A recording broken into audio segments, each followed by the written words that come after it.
Doctor N Jayaraj.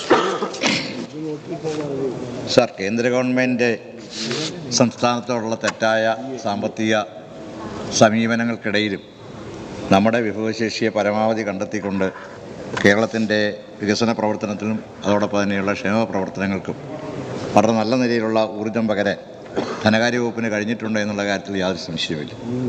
ഇവിടെ ബഹുമാനപ്പെട്ട മന്ത്രി സൂചിപ്പിച്ചതുപോലെ വിവിധ വിഭാഗത്തിൽപ്പെട്ട സോഴ്സുകളിൽ നിന്ന് പണം കണ്ടെത്താൻ വേണ്ടിയുള്ള നല്ല കാര്യക്ഷമമായ പ്രവർത്തനമാണ് ഈ രംഗത്ത് കേരളം മുമ്പോട്ട് വച്ചിട്ടുള്ളത്.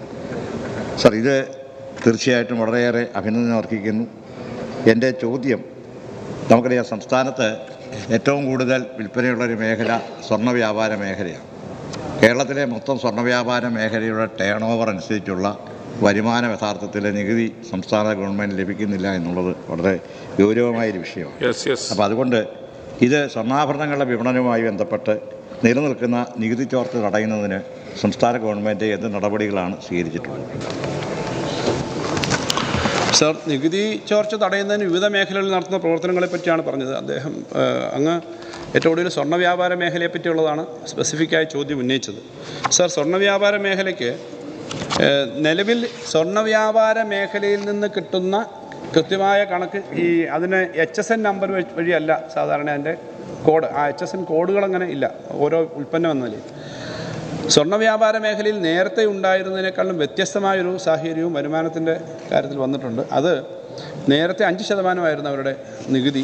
പിന്നീട് GST വന്നതിന് ശേഷം അത് 3%, അതിനകത്ത് 1.5% സംസ്ഥാനം കിട്ടുന്നത്. ഈ മേഖലയിൽ വലിയ വിലപിടിപ്പുള്ളൊരു ഉൽപ്പന്നം എന്ന നിലയിൽ മറ്റൊരു സ്ഥലത്തുള്ളതുപോലെ E-way ബില്ല് വഴി കണ്ടുപിടിക്കാനൊക്കെ ബുദ്ധിമുട്ടാണ്. E-way ബില്ലില്ല സ്വർണ്ണത്തിന്. അപ്പോൾ സ്വർണ്ണത്തിന് E-way ബില്ലില്ല. അതിന് പറയുന്ന ന്യായം ഇപ്പോൾ ബോംബെയിൽ നിന്നോ ഡൽഹിയിൽ നിന്നോ ഗുജറാത്തിൽ നിന്നോ അല്ലെങ്കിൽ മഹാരാഷ്ട്രയിൽ നിന്നൊക്കെ സ്വർണം വരുമ്പോൾ ആ സ്വർണ്ണത്തെപ്പറ്റി E-way ബില്ല് നേരത്തെ വന്നു കഴിഞ്ഞാൽ അത് വിലയേറിയ ഉൽപ്പന്നമായതുകൊണ്ട് വഴിയിൽ തട്ടിയെടുക്കാനും ആക്രമണമൊക്കെ വരാം എന്നൊക്കെയുള്ള ന്യായമാണ്. അപ്പോൾ അത് രഹസ്യമായിട്ട് അങ്ങനെ പരസ്യപ്പെടുത്തി കൊണ്ടുവരാൻ പറ്റില്ല.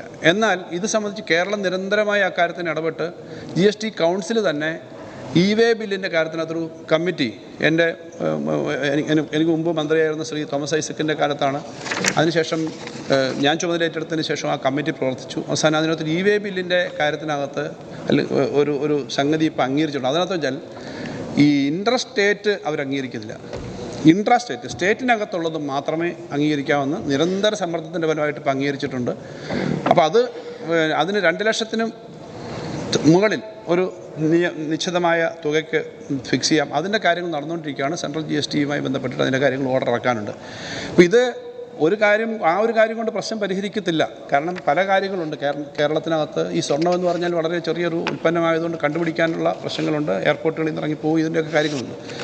അപ്പോൾ അതിനകത്ത് കുറേയേറെ ശ്രമങ്ങൾ നടക്കുന്നുണ്ട്. ഇപ്പം തന്നെ നമ്മൾ സംസ്ഥാന GST ഡിപ്പാർട്ട്മെൻറ്റ് കുറേയേറെ ഓപ്പറേഷൻസ് നടത്തിയിട്ടുണ്ട്. 30ഓളം സ്വർണ്ണക്കടകളിൽ ഒരുമിച്ച് നടത്തിയ ഒരു റെയ്ഡ് ഈ അടുത്ത കാലത്ത് നടത്തുന്നത്. റെയ്ഡല്ല, പരിശോധനയാണ്. വളരെ കൃത്യമായിട്ട് ഈ ഡീറ്റെയിൽസ് എല്ലാം കൂടെ കളക്ട് ചെയ്യണം. ഇവരുടെ സോഫ്റ്റ്വെയറിലാണ് അക്കൗണ്ടിംഗ് ഒക്കെ വളരെ ബുദ്ധിമുട്ടാണ് കണ്ടെടുത്താൻ. മറ്റൊരു ഉൽപ്പന്നം പോലല്ല ഒളിപ്പിച്ച് വെച്ചേക്കുന്ന എളുപ്പം. അപ്പോൾ അങ്ങനെ കണ്ടുപിടിക്കാനുള്ള ശ്രമം നടക്കുന്നുണ്ട്. അതിൻ്റെ ഭാഗമായിട്ട് 30ഓളം കടകളിൽ നടത്തിയത്, കുറേയേറെ റെയ്ഡുകൾ നടത്തിയതിൻ്റെ ഭാഗമായിട്ടുള്ള വരുമാന വർധനയൊക്കെ വന്നിട്ടുണ്ട്. എന്നാൽ ഈ മേഖലയിൽ കേന്ദ്രത്തിനകത്ത് നമ്മൾ നിരന്തരം ആവശ്യപ്പെട്ടുകൊണ്ടിരിക്കുകയാണ്. വാസ്തവത്തിൽ സ്വർണ്ണം കച്ചവടം ചെയ്യുമ്പോൾ നേരിട്ട് തന്നെ അവിടുന്ന് ബില്ലടിക്കുമ്പോൾ തന്നെ സോഫ്റ്റ്വെയറിലേക്ക് വരുന്ന തരത്തിലേക്ക് കാര്യങ്ങൾ വരേണ്ടതാണ്. പിന്നെ നികുതി കൂടുതൽ വരാനുണ്ട്, നികുതി കിട്ടാൻ ഈ കാര്യങ്ങളുണ്ട്. സെൻട്രൽ ഗവൺമെൻറ്റിൻ്റെ ഡാറ്റ നോക്കുമ്പോൾ HSN നമ്പറില്ല. ഇത്തരം കാര്യങ്ങൾ നമ്മൾ ഉന്നയിക്കുന്നുണ്ട്. കേരളത്തിൻ്റെ നിരന്തരമായ ഫൈറ്റിൻ്റെ ഭാഗമായിട്ട് തന്നെയാണ് ഇങ്ങനൊരു കാര്യത്തിലേക്കൊക്കെ പിന്നെ ഇൻട്രാസ്റ്റേറ്റിൻ്റെ E-way ബില്ലിൻ്റെ കാര്യത്തിൽ വന്നത്. അപ്പോൾ അക്കാര്യത്തിനകത്ത് ഇടപെടുന്നുണ്ട്. കുറേയേറെ പരിശോധനകൾ കൃത്യമായി നടക്കുന്നുണ്ട്. അതിൻ്റെ കുറേയേറെ മെച്ചമുണ്ടായിട്ടുണ്ട് എന്നുള്ളതാണ് എനിക്ക്. Second question. സാർ, IGST വിഹിതം സംസ്ഥാനങ്ങളുമായി പങ്കെടുക്കുന്ന കാര്യത്തിൽ നിലവിലുള്ള അശാസ്ത്രീയത വളരെ കൃത്യമായി തന്നെ നമുക്ക് ബോധ്യപ്പെടുന്നൊരു കാര്യമാണ്. ഇപ്പോൾ കേരളത്തിന് യഥാർത്ഥത്തിൽ IGSTയുടെ വിഹിതമായി കിട്ടേണ്ട വിഹിതം അത് കൃത്യസമയത്ത് ലഭിക്കുന്നതിന് ഇപ്പോഴും തടസ്സമുണ്ട് പലപ്പോഴും. ഈ കാര്യത്തിൽ പരിഹരിക്കാൻ ഏതൊക്കെ നടപടികളാണ് സംസ്ഥാന ഗവൺമെൻറ് കൈക്കൊണ്ടിട്ടുള്ളത്? സർ, IGSTയുടെ കാര്യത്തിനകത്ത് ഈ സമ്പ്രദായം നടപ്പിലാക്കിയത് മുതൽ ഏറ്റവും കൂടുതൽ കാര്യങ്ങൾ ഉന്നയിക്കുന്നതും ഇടപെട്ടുകൊണ്ടിരിക്കുന്നതും സംസ്ഥാന ഗവൺമെൻറ്റാണ്. അതിനകത്ത് ആദ്യഘട്ടത്തിൽ അൺക്ലെയിംഡ് ആയിട്ടുള്ള IGST വിഹിതം വലിയ കൂടുതലായിരുന്നു. അന്നത്തെ ഇതിന് ഡിവൈഡ് ചെയ്യുന്നൊരു പൂളുണ്ട്. ഓരോ സംസ്ഥാനങ്ങൾക്ക് അറിയാവുന്ന എങ്ങനെയാണ് GST നിയമം എന്ന് ഇരിക്കുന്നവർക്കിപ്പോൾ പലതവണ ചർച്ച ചെയ്തിട്ടുണ്ട് അറിയാം. കേരളത്തിൽ നമ്മളൊരു സാധനം വാങ്ങിയാൽ നേരത്തെ 100 രൂപയുടെ സാധനം മേടിച്ചാൽ 10 രൂപ ടാക്സ് ആണെങ്കിൽ അത് 10 രൂപയും സംസ്ഥാന ഗവൺമെൻറ്റിന് സെയിൽ ടാക്സ് ആയിട്ട് കിട്ടുമായിരുന്നു. GST വന്നതിന് ശേഷം 10 രൂപയുടെ ബില്ലടിച്ചാൽ 5 രൂപ സെൻട്രൽ ഗവൺമെൻറ്റിൻ്റെ പെട്ടിയിലേക്ക് പോകും, 5 രൂപ സംസ്ഥാന ഗവൺമെൻറ്റിൻ്റെ പെട്ടിയിലേക്ക് വരും. ഇതാണ് സംസ്ഥാനത്തിനകത്തുണ്ടാകുന്ന GST ബില്ല്.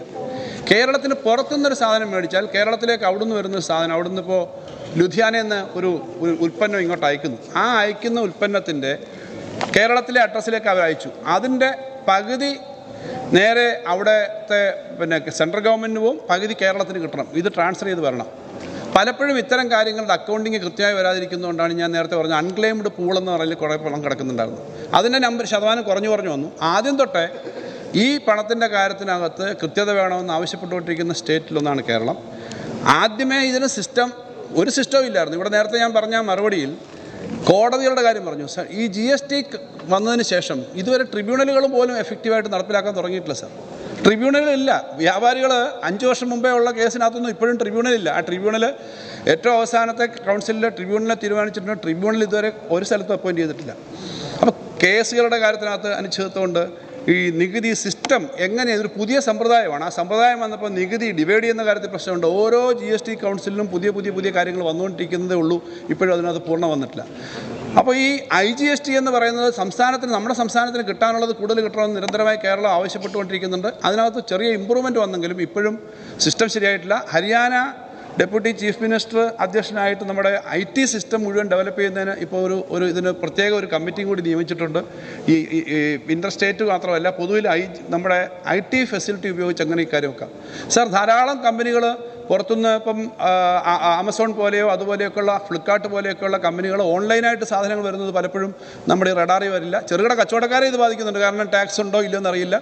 വ്യാപാര രംഗത്ത് ഈ GST വന്നതിന് ശേഷം ഉണ്ടായിട്ടുള്ള ധാരാളം പ്രശ്നങ്ങളുണ്ട്. അതിനകത്ത് IGSTയുടെ കാര്യത്തിനകത്ത് കുറേയേറെ നമുക്ക് എത്താൻ പറ്റിയെങ്കിലും ഇനി IGST കറക്റ്റ് ചെയ്യാനുണ്ട്. അവിടെ ഇപ്പോൾ ഏറ്റവും ഒടുവിൽ കോയമ്പത്തൂർ പോയി നമ്മളൊരു സാധനം മേടിച്ചാൽ വേറെ സ്ഥലത്ത് പോയി ഒരു സാധനം മേടിച്ചാൽ കേരള അഡ്രസ്സ് ആണെങ്കിൽ അതുൾപ്പെടെ ഇങ്ങോട്ട് വരണമെന്നാണ് നിയമം. ഇക്കാര്യമൊക്കെ ശക്തമാക്കാൻ പറയുന്നുണ്ട്. ഒരു ഇൻഡിവിജ്വൽ മേടിച്ചാൽ പോലും, ഒരു ഒരു കസ്റ്റമർ മേടിച്ചാലും.